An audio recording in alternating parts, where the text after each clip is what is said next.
mga master, Dilos Taylor po at welcome po sa aking vlog. Sa video nito mga master, ang aking isi-share sa inyo ay babasahin natin ang patungkol kay Lord God Jesus Christ na siya ang nasusulat sa sulat ng mga propeta at sa awit. Ngayon naman, ang inunahan natin ngayon babasahin ay sulat ni propeta Jeremiah na kung saan isinulat niya ang patungkol kay Lord God Jesus Christ. At magbabasa din tayo ng patungkol naman sa sulat naman sa sa Salmo or awit na patungkol din kay Lord God Jesus Christ. So ang awit kasi mga master ay o Salmo ay sulat po ito ni Haring David at sa isang kanyang anak na si Haring Solomon. So ngayon babasahin muna natin ang sinabi ni Lord God Jesus Christ na siya daw yung nasasulat ng mga propeta at sa mga awit. Mababasa natin ito mga master sa Biblia sa Lucas chapter 24 verse 44. At ito yung sabi,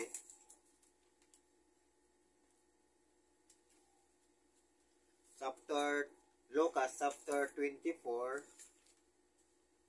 verse 44.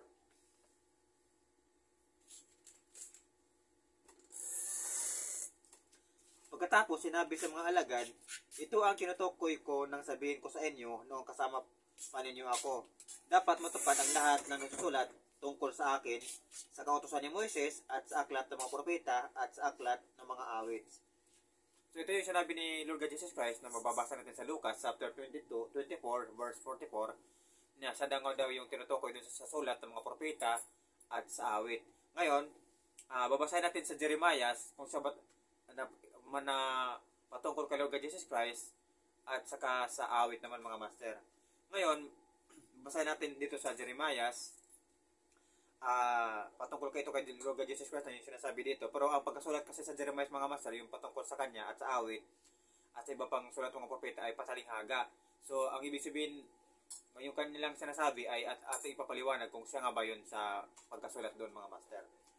So ngayon, babasahin natin dito sa Jeremiah chapter 4 verse 23. At ito yung sabi mga master, may title ito sa aking Bible na ang title nito ay ang pangitain ni Jeremiah tungkol sa darating na pagkawasak.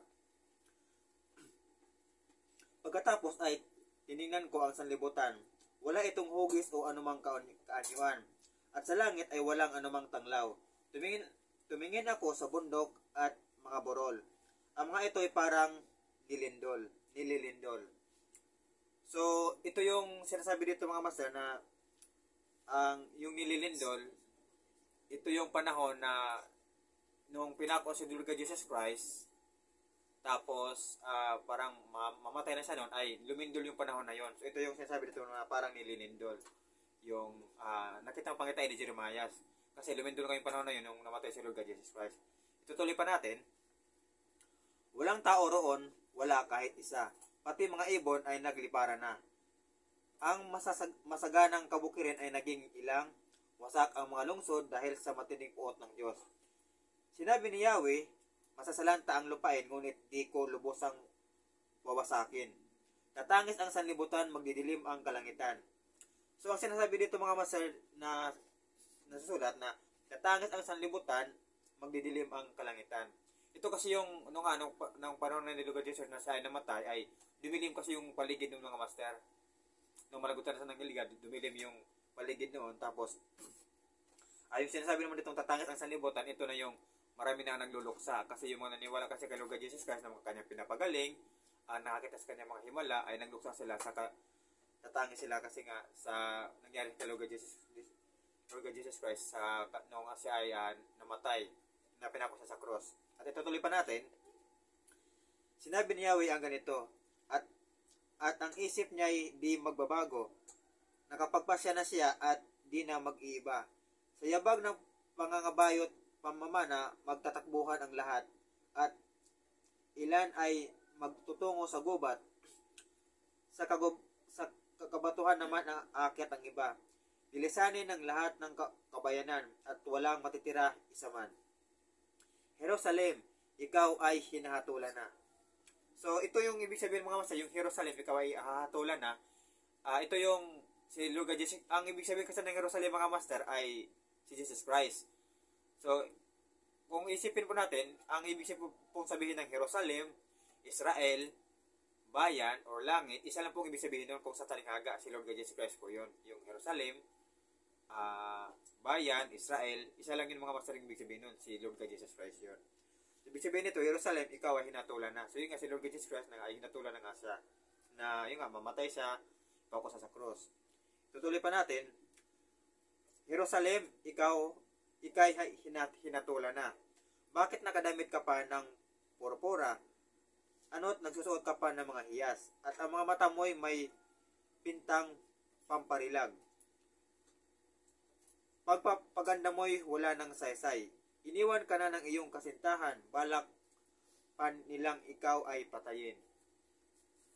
So dito mga masaya, yung sinasabi dito, iiwan ka ng iyong mga kasintahan, ito yung ibig sabihin no, na sa kanyang mga nagmamahal sa kanya ay iniwan na si Lord Jesus Christ. Kasi yung hinuli kasi siya, lahat ng kanyang mga alagad noon ay nagsitakbuhan na at iniwanan na si Lord Jesus Christ. Walang isang mga alagad niya ang umano sa kanya ang sumuporta o umalalay o umanuman tumulong sa kanya. Ibig sabihin kaligtasan kasi mahal niya, 'di ba? Sinabi nga ni Lord Jesus Christ na mahal niya si Pedro, mahal niya yung mga alagad. Ibig sabihin nun, kasintahan niya 'yon. At hindi lang naman ang mga mahal niya yung mga taong may pananampalataya sa kanya, yung mga pinagaling niya, mga tinuruan niya. May tuturing kasi yung nakasintahan ng Diyos ni Lord Jesus Christ, yung mga tao na yun, mga apostol at yung kanya mga tinuruan. Kasi ibig sabihin kasi tahan mga masal, yung minahal niya at meron silang pag-ano sa kanya. At yung time na yon, iniwan nga sa nung time na yon kasi huliin nga siya at ipapako na siya sa cross. So, siya na lang yung mag-isa, wala nang ubang siyang nakasama. At ito, itutuloy pa natin. Narinig ko ang pagdaing. Gaya ng babaeng nanganganay, ito ang taghoy ng naghihingalong Jerusalem. So, ito na yon, yung naghihingalong na si Lord Jesus Christ na malapit na sa mamatay. At ito yung sabi, ito na ang wakas ko. Haya na sila upang patayin ako. So, yun na nga, ay nandiyan na nga sila, huli na siya at papatayin na siya. So, yun nga, yung inuli kasi siya, lahat ng kanyang mga alagad ay nagsitakbuhan na sinasabi dito na iniwan na siya ng kanyang mga alagad o ay iniwan na siya ng kanyang kasintahan. Tapos, ayun nga, darating na yung kanyang mga kalaban, uhulihin na siya at para siya ay patayin. So, ito na isang sabi dito, ito na ang wakas ko, haya na sila upang patayin ako. Na, ang ibig sabihin nito mga masay nga, hulihin na siya at papatayin na siya, ipapako na siya sa cross. So, ang sinasabi po dito sa Jeremiah chapter 4 verse 23 na ang pangitain ni Jeremiah patungkol sa darating ng pagkawasak, ito po yung ibig sabihin ng pagkawasak ni Lord God Jesus Christ o pagkamatay ni Lord God Jesus Christ, yung hulihin na siya. Yun po ang ibig sabihin ng kanyang talinghaga dito sa kanyang pamagat, mga master. At sa nilalaman nito ating binabasa, mga master. Excuse me. Ngayon, itutuloy naman natin, mababasa naman natin to, babasahin naman natin sa Salmo or awit na sulat ni Haring David sa chapter 22 verse 1. Start tayo sa verse 1. Chapter 22. At ito yung sabi mga master dito, may title pa nga ito dito sa ating Bible na ang pa-title ay Panambitan at Awit ng Papuri. So, ito yung title yung mga master. Sinabi dito, ating babasahin, O Diyos ko, bakit ako binayaan? So, ito yung sinasabi dito mga master na nung pinako kasi sa Lord Jesus Christ, sinabi niya na sa kanyang, nung pinako sa doon, sinabi niya na, O Diyos ko, bakit mo ako pinabayaan? So, ito yun. Dito sa Awit, chapter 22, verse 1. O Diyos ko, bakit ako binayaan? Ito yun mga master. Ngayon, babasahin naman natin dito ang mayroon pa tayo mababasa dito sa chapter 22 verse 6. Tila ako isang uod at hindi na isang tao. Kung makita'y inuuyam, nagtatawa kahit sino. So ito yung habang pinakos kasi sa Lord Jesus Christ mga master, ay pinagkatawanan siya ng mga tao na kahihaya yung kanyang dinanas. Kasi sinasabi nga niya na siya ay tagapagligtas. Pero sabi ng mga tao, tagapagligtas pala siya, bakit hindi niya mailigtas yung kanyang sarili? Kaya pinagtatawanan na siya ng mga tao dito na yung hindi na nang palataya sa kanya.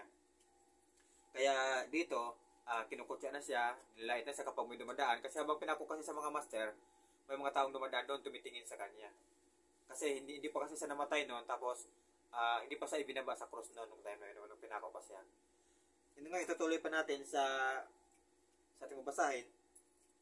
Bawat taong nakakita ay umiiling, nanunukso, palibak na nagtatawat sinasabi ng ganito. Nagtiwala siya sa Diyos, ngunit hindi siya pansin. Kung talagang minahal siya, bakit hindi siya iniintindi?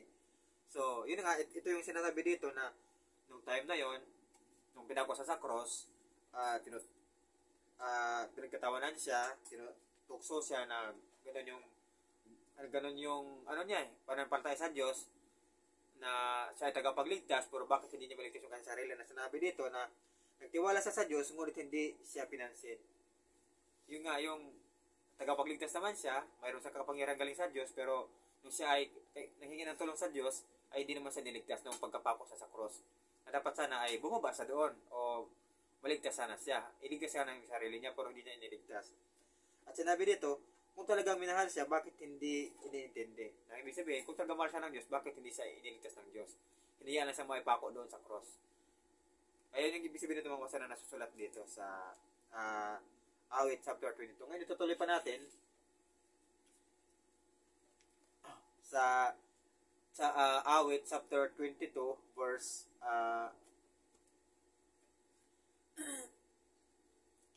15. Itong aking lalamunay, ito yung abo, ang kapara, ang dila ko'y dumidikit sa bubong ng ngala-ngala. So ito yung sinasabi nito mga kapatid, ang ibig sabihin nito ay ito yung nauuhaw na sa Lord God Jesus Christ. Sinabi dito, ang dila ko'y dumidikit sa bubong ng ngala-ngala. So nauuhaw na siya dito, kaya nga nung time na yun, nung pinako sa cross, nung nauuhaw siya, ay mayroong inabot sa kanya yung isang tagabantay doon at pinasip-pasip sa kanya. Excuse me. Para matanggal sana yung kanyang uhaw. Kaya lang, alak kasi yun, hindi na yun ininom o hindi niya sinipsip. Ang ginawa niya, sumigaw siya ng nauuhaw ako. Tapos, biglang umulan nung time na yon. Kaya yung mga tagabantay doon ay lalong nagulat kasi nagdilim na yung palangitan noon nung umulan. Tapos, pagkatapos niya tayong mamatay ay nalagutan siya ng hininga ay lumindol pa nga yun. So, ayun mga master, nababasa natin ngayon ang sulat sa Jeremiah patungkol kay yung sulat ni Jeremiah na isang talinghaga na kung saan ay pangitain ngayon ni Jeremiah na pagkasulat ng talinghaga. Tapos dito naman sa awit naman o salmo na sulat naman ni Haring David na yung patalinghaga na awit na patungkol din kay Lord God Jesus Christ, na kung saan ito yung panahon na siya ay huhulihin, darakpin at ipako sa cross at ang kanyang kamatayan mga master.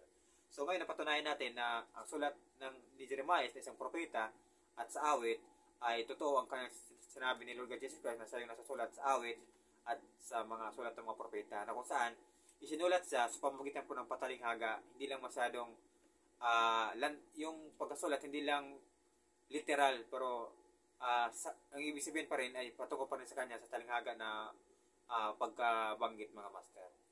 So ito mga master, hanggang dito lang po sa video. Maraming salamat at God bless po sa ating lahat mga master.